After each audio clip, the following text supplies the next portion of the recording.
serves nearly 30 million. There we go. It's recording. Recording? Yeah. Alright.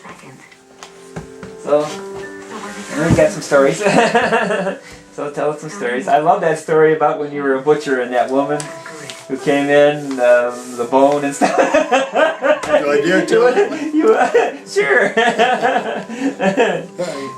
You wanted me to tell the story about when I first started as a meat cutter, and I was in training, and it was before the war, and or after the war, I should say, and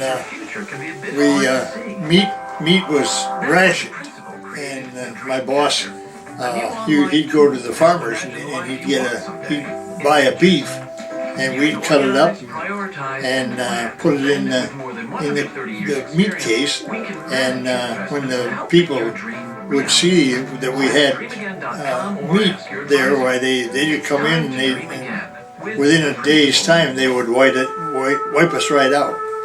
And this little old lady come in there on a regular basis, and she'd walk around the end of the meat case, and she'd go like this with her finger, and she'd say, she says, "You wouldn't happen to have a little piece of meat, would you?" "Geez, I'm so sorry, ma'am." I said, "But they bought us all out. We don't have anything." And that happened on a regular basis. She lived fairly close to the store, and she would come in on a regular basis and go through the same thing. And, geez, I felt so bad, because I said to my boss, I says, "Is it all right with you if I save a piece of meat for her?" And he says, nope, we can't do that, because he says, if you do that, and he says, everybody hears about it, well, they'll all want you to save some, and we just can't do that. And so it kind of broke my heart, because she was such a nice old lady, you know. And so I thought, well, I'll go against my boss's wishes. So the next time we got meat in, I took a nice piece of meat, and I wrapped it up, put it in the cooler. Wasn't just a day or two, and she came in like this here, and I went down there, and she says, she always called me honey, and she said, "Would you wouldn't happen to have a little piece of meat for me, would you?" And I said, "Wait just a minute." And, "Oh, you got some for me." And I went and got it and brought it back, and made sure the boss was up in the office so he didn't see me do it. And I said, "Here you are." And she said, "Oh boy," she says, "I'll tell you," she says, I don't mind these meatless days." She said, "It's these boneless nights that I can't have." And she was probably in her 80s. I never forgot that. But a lot of different things. In fact, my kids told me that I ought to write a book, about the different things that come up. And I had a lady come in. I'd finished my training, and I was an actual journeyman meat cutter then, and she came in, and she said, "Have you got any Doug Flynn, you've got people who come to you with these questions. They say, I don't have the appetite for more risk." Can't think of the point. I think lamb chops. Lamb chops. And I said,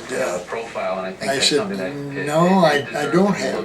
And I said, "Well, let me check and see." So we had at the time we had, it was Glenn's Markets, and we had 5 stores. And so I said, have you got other shopping to do? And she said, yeah. And I said, okay. So I told my assistant, I said, you watch the place for me. I said, I'm going to go up the street here in next town, really, and I want to get some lamb chops for this lady. And so I went out the back door and jumped my pickup, and I went up there, and I picked up some lamb chops from one of the other stores, and I come back and I put them on trays and everything like that, you know. And then I asked her, I said, I called her and told her, I said, I've got some. And, oh, that's wonderful, I'm glad. And I says, I'm sorry that it took me so long, but I says, I had to get them cut and everything for you. And so she was a good customer. I made a good customer with her. And she got to know me pretty well. And I guess it was a few months later, and she said to me, she said, when I asked you for them lamb chops that day, she said, you didn't really have any, did you? I said, no. I says, I didn't. I says, I went up to the other store. She says, well, she says, you bought yourself a lifetime customer when you did that. And, but there were so many things one time we had girls from up in front, they called and told me I needed to come up there in front, and I thought, well, maybe somebody stole something, and they want me to go out and bring them back in. I went up there, and there was a lady out there. She was a good customer. She's a big customer. She was quite huge.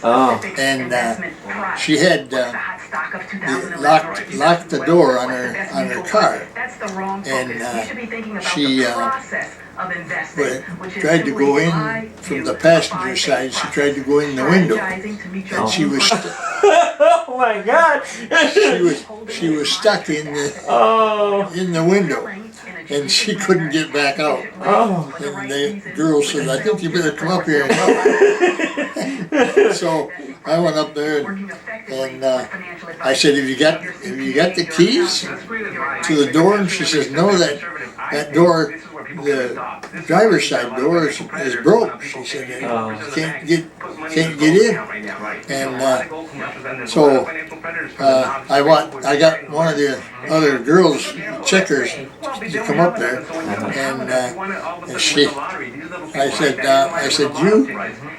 I said, you place your hands in the appropriate places, and I says, I'll try to pull. I'll try to pull through. Well, we got her out, and finally.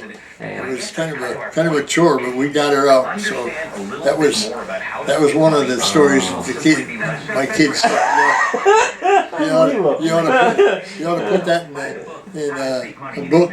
And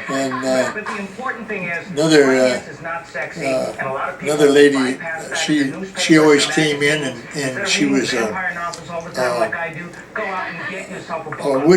widow lady, and she had a very distinct odor about her. Just she, in fact, you could see on her socks and stuff like that where she'd have an accident, but she didn't change her clothes or anything like that. So the girls was always complaining about her, and I said, well, I'll tell you what. I said, next time she comes in, I said, we'll put some soap in her. Just give her some soap, put it right in her bag. And so we did that. Next time she came in, we put 2 bars of soap in there, and thought maybe she'd take the hint, And she come in, I guess a few days later she came in and she says, somebody mistakenly gave me some soap, and she says, and I don't use it, so she said I brought it back. So that was a lost cause. That was a lost cause.